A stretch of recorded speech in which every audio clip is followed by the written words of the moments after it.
오늘 아침 우리에게 주시는 하나님의 말씀은 민수기 16장 12절에서 24절까지의 말씀입니다.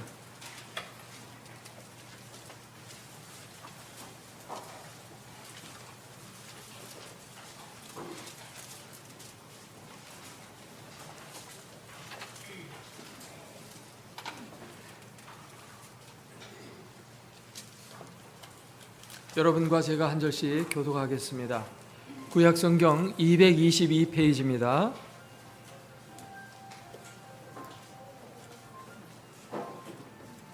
하나님을 만나는 시간에는 핸드폰을 꺼두는 것도 필요하겠죠. 12절 모세가 엘리압의 아들 다단과 아비람을 부르러 사람을 보냈더니 그들이 이르되 우리는 올라가지 않겠노라. 우리를 젖과 꿀이 흐르는 땅에서 이끌어내어 광야에서 죽이려 함이 어찌 작은 일이기에 오히려 스스로 우리 위에 왕이 되려 하느냐. 이뿐 아니라 네가 우리를 젖과 꿀이 흐르는 땅으로 인도하여 드리지도 아니하고 밭도 포도원도 우리에게 기업으로 주지 아니하니 네가 이 사람들의 눈을 빼려느냐. 우리는 올라가지 아니하겠노라. 모세가 심히 노하여 여호와께 여짜오되 주는 그들의 허물을 돌아보지 마옵소서. 나는 그들의 나귀 한 마리도 빼앗지 아니하고 그들 중에 한 사람도 해하지 아니하였나이다 하고 이에 모세가 고라에게 이르되 너와 너의 온 무리는 아론과 함께 내일 여호와 앞으로 나아오되 너희는 각 제각기 향로를 들고 그 위에 향을 얹고 각 사람이 그 향로를 여호와 앞으로 가져오라. 향로는 모두 250개라. 너와 아론도 각각 향로를 가지고 올지니라. 그들이 제각기 향로를 가져다가 불을 담고 향을 그 위에 얹고 모세와 아론과 더불어 회막문에 서니라. 고라가 온 회중을 회막문에 모아놓고 그 두 사람을 대적하려 하며 여호와의 영광이 온 회중에게 나타나시니라. 여호와께서 모세와 아론에게 말씀하여 이르시되 너희는 이 회중에게서 떠나라. 내가 순식간에 그들을 멸하려 하노라. 그 두 사람이 엎드려 이르되 하나님이여 모든 육체의 생명의 하나님이여 한 사람이 범죄하였거늘 온 회중에게 진노하시나이까. 여호와께서 모세에게 말씀하여 이르시되 회중에게 명령하여 이르기를 너희는 고라와 다단과 아비람의 장막 사방에서 떠나라. 아멘.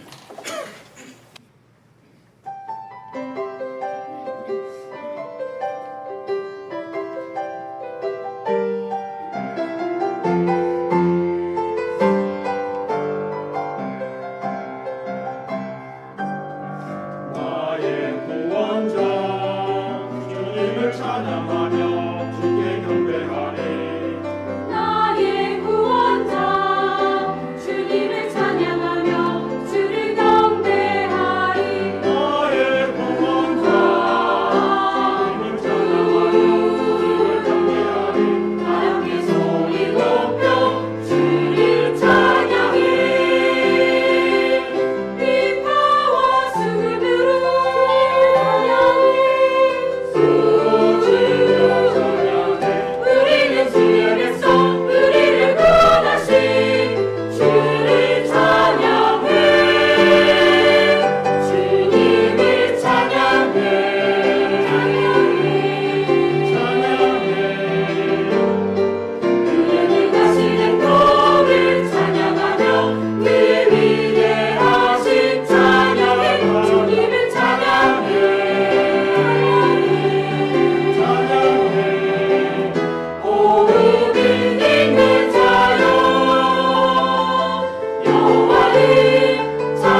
미국의 위대한 전도자 D.L. 무디는 100만 명의 영혼을 주님 앞으로 인도한 사람입니다. 그는 초등학교밖에 나오지 않았지만 복음적이고 열정적이고 또 영감적인 설교를 통해서 많은 영혼들을 주님께로 인도했습니다. 그의 집회가 있을 때마다 수많은 군중들이 그의 설교를 들으려고 인산인해를 이루며 몰려들었습니다. 한 지역에서 무디를 초청해서 전도 집회를 가지려고 준비 모임을 하고 있었습니다. 이때 어떤 젊은 목회자가 자리에서 벌떡 일어나서 이렇게 말했습니다. 왜 강사로 무디만 고집합니까? 무디 외에는 설교자가 없다는 말입니까? 그가 성령을 독점이라도 했다는 말입니까? 그러자 존경받는 한 원로 목회자가 웃으면서 이렇게 말했습니다. 무디가 성령을 독점한 것은 아니겠지요. 그러나 분명한 사실이 있습니다. 그것은 바로 성령님께서 무디를 독점하고 계신다는 것입니다. 교회 연구가들은 지금 한국 교회는 성장이 멈춘 단계를 넘어서서 쇠퇴기에 접어들었다고 말하고 있습니다. 하지만 우리 성도들의 눈물 어린 기도를 들으시고 우리 하나님께서 우리 주일학교에 독점적인 은혜를 풍성히 부어주시는 여름 성경학교가 되기를 축원합니다. 이번 여름 성경학교 주제가 와 우리 성령님이에요. 성령님께서 긍휼을 특별히 우리 교회에 풍성하게 베풀어 주시기를 기도합니다. 오늘 본문 말씀은 고라의 반역 사건이라는 제목으로 사람들에게 많이 알려져 있는 말씀입니다. 유다서 11장에 보면 구약의 이스라엘 백성들이 저지른 죄악 가운데 3대 죄악 중에 하나로 거론할 정도로 아주 중요한 범죄 사건입니다. 거기에 보면 화 있을진저 이 사람들이여 가인의 길에 행하였으며 삭슬 위하여 발람의 어그러진 길로 몰려갔으며 고라의 패역을 따라 멸망을 받았도다. 성경을 보게 되면은 이 고라는 모세와 아론의 사촌 형제지간입니다. 그런데 그가 당을 짓고 무리를 선동해서 모세에게 반기를 들은 것입니다. 모세를 비난하면서 이렇게 말했습니다. 모세가 분수에 넘치는 일을 하고 있다. 그는 교만하고 독선적이다.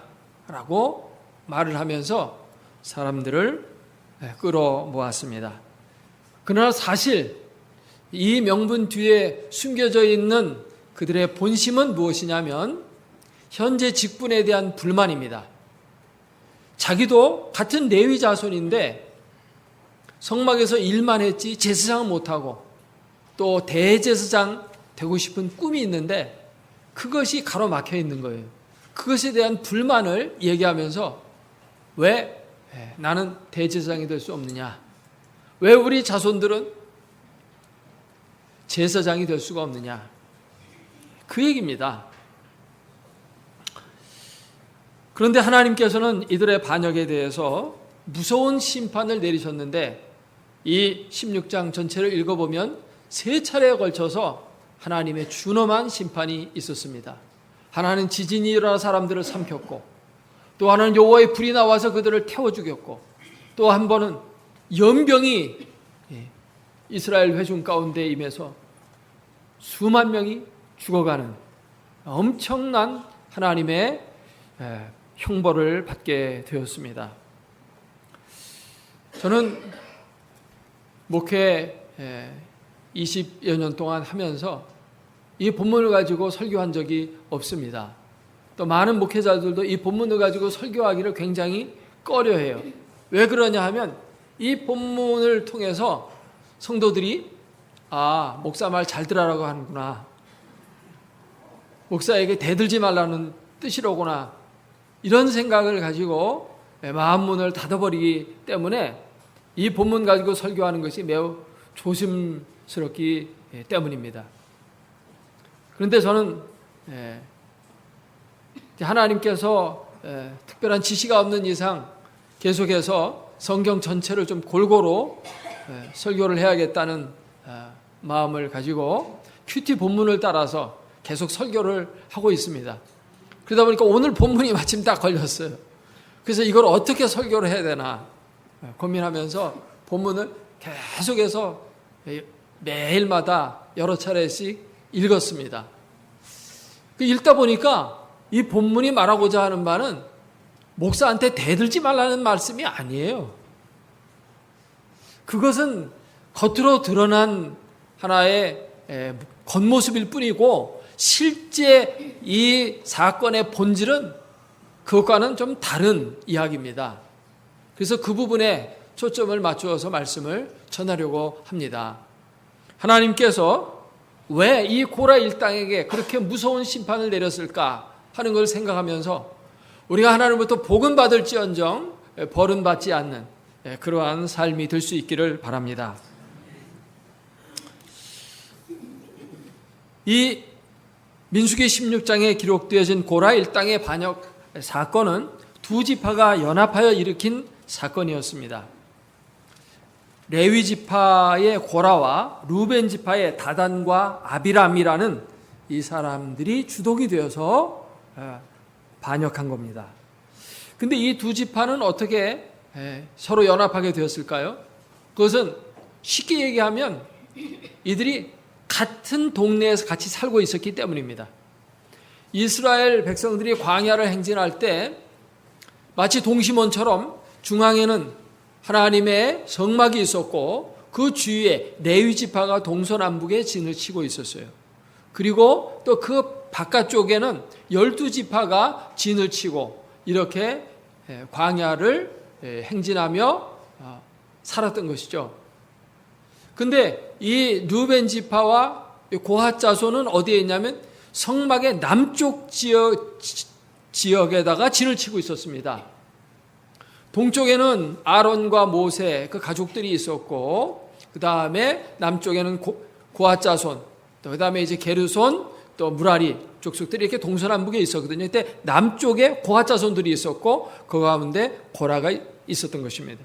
그리고 남쪽에는 루벤 지파, 므낫세 지파, 갓 지파가 남쪽에 위치하고 있었기 때문에 같은 성막 남쪽 지역에 같은 동네에 살고 있었다는 것이죠. 같이 같은 동네에서 살다 보니까 서로 간에 교제가 있고 또 대화하다 보니까 의견이 투합하게 됐고 불만이 서로 간에 이게 마음에 맞았던 겁니다. 그래서 이제 연합해서 이제 반역을 하게 되었죠.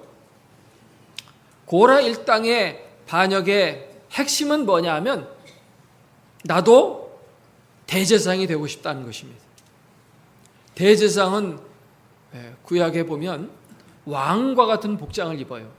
몸에 12개의 보석이 달려있고 정말 그 복장부터가 거의 왕이 입고 있는 옷과 대동소이해요.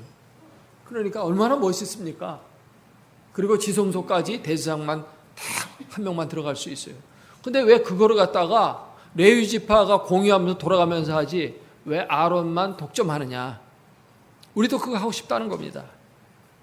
사실 이 고핫 자손들은 무라리 자손이라든지 게르손 자손과는 달리 성막 한가운데서 일할 수 있는 특권을 받았어요. 그래서 거기서 일하고 또 군대도 면제받았습니다. 군복무를 하지 않아도 돼요. 이런 특권을 받았음에도 불구하고 거기에 만족하지 못하고 이제 반기를 든 것입니다. 루벤 지파의 반역은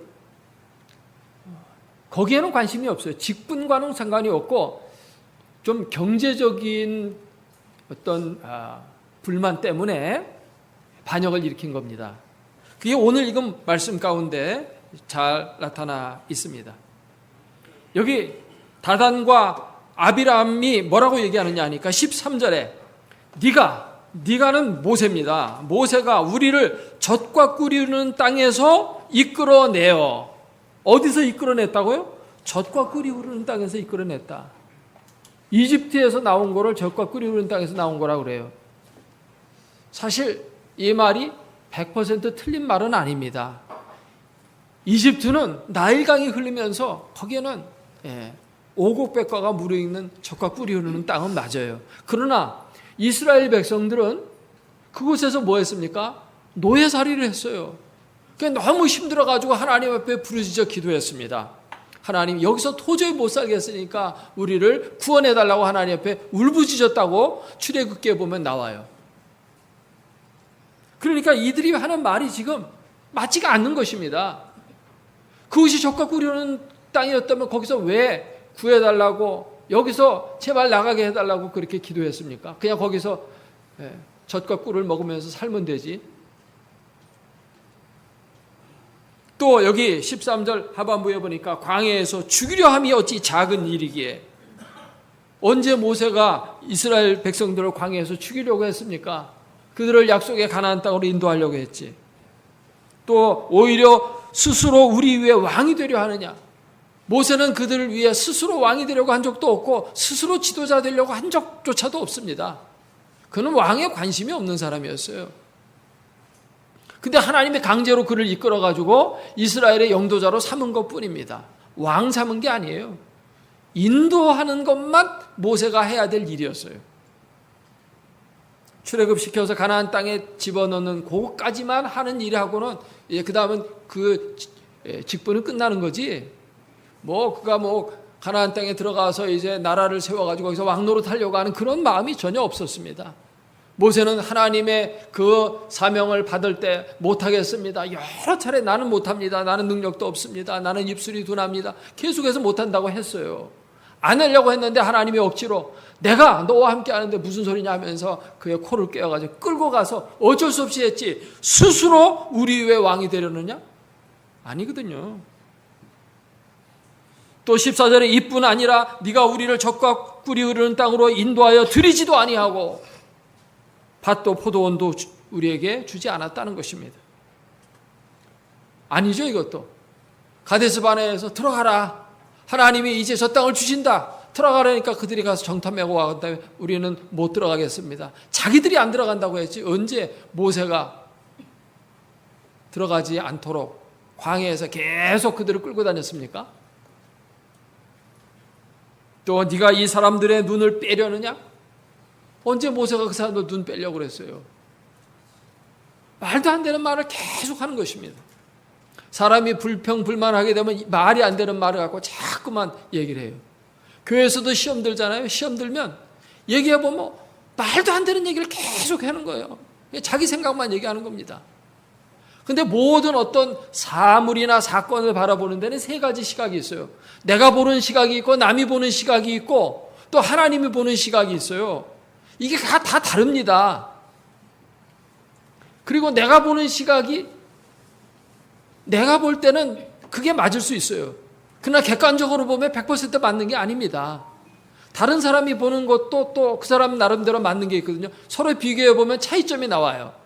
그런 것이 있거든요. 그러니까 내가 보는 게 다 맞는 게 아니에요. 내 생각이 다 맞는 게 아니에요. 내 주장이 다 맞는 게 아니에요. 근데 내 생각대로 안 따라준다고 삐지고 내 주장대로 따르지 않는다고 시험 들거나 그런 거는 잘못된 거죠.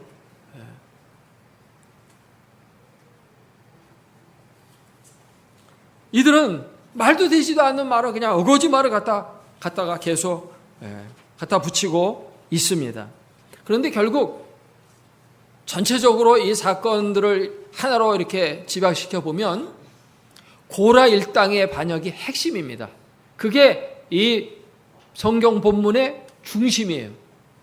그 뒤에 보면 나오겠습니다만 40절에 이는 아론 자손이 아닌 다른 사람은 여호와 앞에 분향하러 가까이 오지 못하게 함이라. 아론이 대제사장이 되어야 된다는 것을 이 본문은 계속 강조하고 있고요. 또 12지파의 대표들의 지팡이를 다 갖고 와라. 그래가지고 여호와의 언약궤 앞에다 갖다 놔요. 그리고 그 다음날 아침에 가서 열어보니까 거기에 다른 지팡이들은 그대로 있는 거예요. 근데 아론의 지팡이만 뭐가 났습니까? 싹이 나고 꽃이 피고 열매가 맺었다고 했어요. 이건 하나님의 기적 아니겠어요? 하나님이 아론을 선택했다는 뜻이 아니겠습니까? 결국 하나님이 대제사장으로 아론을 선택했고 그 후손들을 제사장으로 세우신다는 것을 사람들에게 나타내 보이고자 하는 것이 이 본문의 중심 내용입니다. 근데 이러한 사건을 이제 모세와 아론은 어떻게 해결을 하게 됩니까? 우선 하나님 앞에 그들이 엎드렸다라고 말하고 있어요. 무슨 일이 있을 때, 어려운 일이 있을 때 항상 모세는 뭐합니까? 하나님 앞에 엎드리는 겁니다. 기도했다는 것입니다. 여러분, 어려운 일이 있을 때, 문제가 있을 때 하나님의 지시를 받아야 합니다. 하나님의 해결책을 구해야 됩니다. 하나님께서 향로를 갖고 나오라는 것입니다. 그래서 그 향로에 불을 놓고 향을 얹어서 하나님 앞에 하나님이 연락하시는 향의 주인공이 그게 하나님의 선택받은 자라고 하는 그 영적 대결을 이제 하게 되었습니다. 그래서 이제 250명이 전부 향로를 가지고 불을 펴가지고 향을 얹고 하나님 앞에 나오게 되죠. 이때 하나님께서 모세와 아론에게 말씀하십니다. 21절에 너희는 이 회중에게서 떠나라. 내가 순식간에 그들을 멸하려 하노라. 이 회중들은 왜 모였을까요? 19절 말씀해 보니까 고라가 온 회중을 회막문에 모아놓고 라고 되어 있어요. 모세가 온 회중을 모은 게 아닙니다. 누가 모았어요? 고라가 모았다는 것입니다. 모세는 250명만 나오라고 그랬어요. 그런데 고라가 사람들을 막 선동해가지고 자기 편들을 다 데리고 온 겁니다. 쉽게 얘기하면 인해 전술로 나오는 것입니다. 우리 편 숫자가 더 많다는 것입니다. 또 하나님 앞에서도 하나님 우리 편이 이렇게 많습니다. 하나님이 우리를 다 죽이시렵니까? 하나님 앞에 겁박하는 겁니다. 근데 하나님은 어떻게 해요? 그들을 다 죽이겠다는 것입니다. 이 회중에서 떠나라. 내가 순식간에 그들을 다 멸망시켜버리겠다는 것입니다. 이때 두 사람이 어떻게 했습니까? 22절에 그 두 사람이 또 엎드려. 따라서 엎드려. 이르되 하나님이여 모든 육체의 생명의 하나님이여 한 사람이 범죄했는데 온 회중을 죽이시렵니까? 그러시면 안 됩니다. 또 하나님 앞에 또 막아서요. 그러니까 하나님이 어떻게 하십니까? 23절에 여호와께서 모세에게 말씀하여 이르시되 회중에게 명령해서 너희는 고라와 다단과 아비람의 장막 사방에서 떠나라. 하나님이 긍휼을 베푸십니다. 회중은 살려주시는 거예요. 범죄한 사람들만 이제 하나님이 벌하시겠다는 것입니다. 그래서 이제 하나님의 심판이 임하게 되는데 갑자기 땅이 갈라지면서 고라와 다단과 아비람 그리고 그 가족들을 다 땅에 삼켜버리게 하셨습니다. 산채로 생명되어 죽고 말았습니다. 얼마나 끔찍합니까? 그리고 250명이 향불을 갖고 왔는데 이 향로에서 갖고 온 그 불로 말미암아 여호와의 불이 임해서 그들이 다 불타 죽고 말았습니다. 여러분 가끔 가다가 아파트에 불 나서 사람들 막 그 안에서 불타 죽는 거 보세요. 얼마나 끔찍합니까? 불타 죽어요. 250명이. 근데 이걸로 끝나질 않아요. 그 이튿날 회중들이 나타나가지고 또 엉뚱한 얘기를 합니다. 41절 한번 같이 읽어보겠습니다. 41절 같이 읽어봅니다. 이튿날 이스라엘 자손의 온 회중이 모세와 아론을 원망하여 이르되 너희가 여호와의 백성을 죽였도다. 원망을 모세와 아론한테 돌리는 겁니다. 자초지종도 알지 못하고 지금 하나님이 심판한 거지 모세와 아론이 죽인 거 아니거든요. 모세와 아론이 죽였으면 자기 군대를 이끌고 저들을 칼로 베어라 이렇게 했을 거예요. 그러나 땅이 지진이 나가지고 죽었는데, 그게 어떻게 해서 여호와의 불이 나와서 죽었는데 그거 뭐 모세가 한 겁니까? 모세가 한 거 아니고 하나님이 하신 거거든요. 그런데 무조건 뭡니까? 그 편을 드는 거예요. 하나님은 진노하셨습니다. 그래서 하나님이 연병을 보냈어요. 옛날에는 연병은 장티푸스라고 많이 해서 장티푸스는 생각하기 쉬운데 의사들은 장티푸스는 아니라고 그래요. 연병은 따로 있대요. 연병에 걸려가지고 죽는데 사람들이 그냥 죽어가는 겁니다. 막 죽음의 사자가 그냥 막 삭삭삭삭 하면서 막 죽이는 거예요. 순식간에 사람들이 죽어나가는데 모세는 또 하나님 앞에 엎드리는 거죠. 45절에 보니까 그 두 사람이 엎드리니라. 또 하나님 앞에 기도하는 겁니다. 하나님 저들 용서해 주세요. 모세는 아론에게 말합니다. 너 빨리 향불을 펴가지고 저들 앞에 가서 속죄해라. 그러면 이 재앙이 멈춰질 거다. 그래서 아론은 급히 향로에다가 제단에 불을 담아가지고 가서 하나님 앞에 속죄의 기도를 드리게 되니까 거기서 재앙이 멈추게 돼요. 여기서 우리가 보는 것은 뭡니까? 아론이 선택받은 제사장이고 또 아론의 제사장직은 반드시 필요하고 이 두 가지를 알 수가 있어요. 이때 사람들 14,700명이 죽었다고 되어 있습니다. 왜 하나님은 이렇게 무서운 심판을 내리셨을까요? 단순히 지도자에게 반란을 했다고? 영적 지도자도 인간인지라 틀릴 수 있죠. 근데 그것에 대해서 이의를 제기했다고 이렇게 죽일 수 있습니까? 문제는 그게 아니에요. 더 중요한 본질적인 문제가 있습니다. 그것은 바로 그들이 하나님을 인정하지 않았고 하나님의 다스리심을 거부한 것입니다. 이게 항상 문제예요. 구약 성경을 읽어보면 이스라엘 백성들이 짓는 죄는 항상 이거예요. 항상 눈에 보이는 것만 보고 판단하고 사람의 생각대로만 따르는 거예요. 후에 이스라엘 백성들이 가나안 땅에 들어갔을 때 하나님이 훌륭한 사사들을 통해서 나라를 항상 지켜주셨어요. 근데 사무엘에 다스리고 있을 때 그들이 갑자기 우리에게도 왕을 달라는 것입니다. 주변 국가들 보니까 다 왕이 있거든.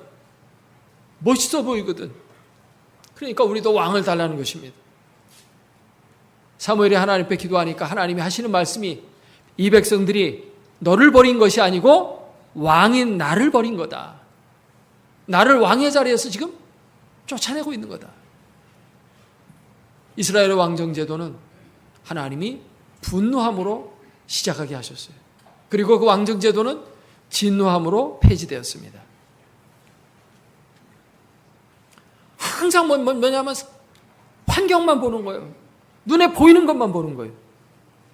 하나님 살아계심을 볼 줄 모르고 하나님을 왕으로 모시지 않고 이거예요. 가데스 바네아에서도 이들이 어떻게 반역했습니까? 가데스 바네아에 들어가라고 할 때 그래도 먼저 한번 정탐이라도 해봐야 되지 않겠습니까? 그래 죽으면 정탐하고 와. 정탐하고 와더니 아이고 못 들어가겠습니다. 뭘 보고 왔습니까? 환경만 보고 왔어요. 거기 거민들 덩치들이 막 이렇게 크거든. 서양 사람들 얼마나 키가 큽니까? 블레셋 사람들이 서양 사람들이었거든요. 덩치가 막 굉장히 커요. 자기들하고는 비교가 안 되고 막 성읍도 얼마나 견고한지 우리 들어갔다가는 뭐 다 죽게 생겼습니다. 우리는 메뚜기입니다. 그러나 여호수아와 갈렙은 보이지 않는 것을 보았어요. 하나님을 보았습니다. 하나님의 말씀을 가슴에 새겼습니다. 그렇게 보니까 저들은 우리의 밥으로 보이는데 하나님을 빼놓고 생각해 보니까 이건 역부족이에요. 미디안 10만 대군 쳐들어왔을 때 기드온의 300명 하나님 빼고 생각해 보세요. 300명하고 10만 대군 어디가 이기겠어요? 그러나 하나님이 함께 하시면 기도원 300명이 10만 대군을 물리치는 겁니다. 할렐루야. 중요한 거는 항상 하나님을 생각하는 거, 이걸 빼는 게 이게 문제라는 것입니다. 왜 하나님이 모세를 선택했고 왜 하나님이 아론을 선택했는지, 하나님이 정하시고 하나님의 그 통치예요. 하나님이 정하시면 그냥 순종하는 것뿐이에요. 근데 그것이 사람이 자기들이 잘나서 그 자리에 오른 걸로 생각을 해요. 그게 아니거든요. 사실 아론도 모세도 부족한 사람이에요. 허물 많은 사람입니다. 그러나 하나님이 세웠기에 그 권위를 인정해 주어야 했던 것이죠. 그건 하나님께 대한 인정입니다. 하나님의 통치를 받아들이는 순종이었어요. 가데스 바네아에서 그들이 못 들어가겠다고 하니까 그러면 너희들 들어가지 마 하고 이제 도로 광야로 보내니까 이들이 아차 싶은 거예요. 아닙니다. 이제 우리가 올라가겠습니다. 그러니까 아니야, 때가 늦었어. 이제는 하나님이 너희를 광야에서 다시 훈련시키려고 하셔. 올라가지 마라. 올라가면 너희들 패한다. 아닙니다. 우리 올라가겠습니다. 또 군사를 이끌고 이제는 또 올라가는 거예요. 하나님 없이 올라가는 겁니다. 참 패해가지고 다 죽어요. 거기서. 그러니까 또 그들은 또 웁니다. 항상 뭐냐면 하나님이 하라는 대로 반대로 하는 거예요. 이게 문제입니다. 하나님이 사랑이 없으셔서 이스라엘 백성들을 가나안 땅에 들여보내지 않은 것이 아닙니다. 하나님은 하나님의 백성들을 훌륭한 신앙인으로 만드는 데 최고의 목적이 있는 거예요. 가나안 땅, 그거 중요한 게 아닙니다. 지난주 설교가 뭐였어요? 그리스도의 형상, 그걸 이루는 거거든요. 그게 더 중요한 거지 천국 들어가는 것보다. 네덜란드에 가면 요즘 죄인의 숫자가 점점 줄어서 감옥이 점점 텅텅 비어가고 있대요. 사람들이 점점 선량해져서 그럴까요? 아닙니다. 법을 가볍게 하기 때문에 그래요. 옛날에는 다 그거는 죄였기 때문에 잡아다 감옥에 가뒀는데 이제는 그걸 갖다가 그 법을 없애버렸어요. 그러다 보니까 점점 사람이 죄는 짓지만 법에는 저촉 안 되기 때문에 감옥에 안 가는 거예요. 공창제도 같은 거. 네덜란드에서는 창녀들도요 합법적입니다. 세금도 다 내요. 그 사람들이 정당하게 해요. 다른 나라에서는 죄이기 때문에 잡아가거든요. 근데 거기는 다 합법이에요. 동성애, 지금 우리나라도 이거 지금 합법화시킨다고 그러죠. 최초로 합법화시킨 나라가 네덜란드예요. 그러니까 그 죄가 아니에요. 남자끼리 그저 혼인 예시 거행해도 되고, 그냥 상관이 없습니다. 다. 하나님이 그냥 그렇게 모든 걸 다 풀어줄 것 같으면 그냥 죄인들이라도 그냥 너희들 가나안 땅에 들어가. 그러면서 들어가려면 얼마든지 들여보낼 수 있어요. 하나님은. 근데 안 들여보내셔요. 왜요? 그들이 아직 준비가 안 돼 있어요. 중요한 거는 가나안 땅 들어가는 게 아니라 그들 속에 하나님의 형상이 새겨지는 겁니다. 이게 중요한 거예요. 그러니까 너희들 하나님의 형상 더 세워가고 이루어가기 위해서 너희들은 광야에서 훈련 더 받아야 되겠어 하고 데리고 나가신 겁니다. 안 들여보낸 거예요. 항상 뭡니까? 중요한 것은 하나님을 생각하는 거, 하나님의 눈으로 모든 걸 볼 줄 아는 거, 하나님을 왕으로 모시고 살아가는 거, 이것이 중요한 겁니다. 그런 자에게는 하나님께서 하늘의 문을 여시고 그의 삶을 값진 인생으로 만들어 주셔요. 모세와 아론처럼 하나님 앞에 자꾸만 엎드리잖아요. 그러니까 그런 자들을 통해서 하나님이 역사하시고 복되게 하시는 겁니다. 그건 보지 않고 그냥 인간적인 생각만 하고 인간적인 판단만 하면 그런 사람은 항상 배우나 마침내 진리에 도달하지 못하고 실패하는 인생이 되는 겁니다. 이제 저는 부동산 중개인이 되어서 방 2개를 소개하고 설교를 마치려고 합니다. 이 방은 여러분 방 얻을 때 이 방은 절대 얻지도 말고 그 방에는 들어가지도 말아야 됩니다. 이 방에만 안 들어가면 여러분 행복해질 수 있어요. 이 방은 어떤 방이냐? 이 방은 탕자의 방입니다. 탕자의 방. 그러니까 거기 가면 안 되겠죠. 탕자와 자자가 들어가요. 제가 운을 띄우면 여러분이 이제 그 방의 이름을 말하시면 됩니다. 제가 방 그러면 첫 번에는 탕, 두 번째는 자 그렇게 하면 됩니다. 방. 방 그러면 방탕 그렇게 해야죠. 방. 방탕. 방탕의 방에 들어가면 안 돼요. 여러분 방탕이라는 게 뭐예요? 방탕은 뭐 술 먹고 그냥 꼬장 부리고 하는 이게 방탕이 아니에요. 그것도 뭐 방탕이지만 내 마음대로 사는 게 방탕입니다.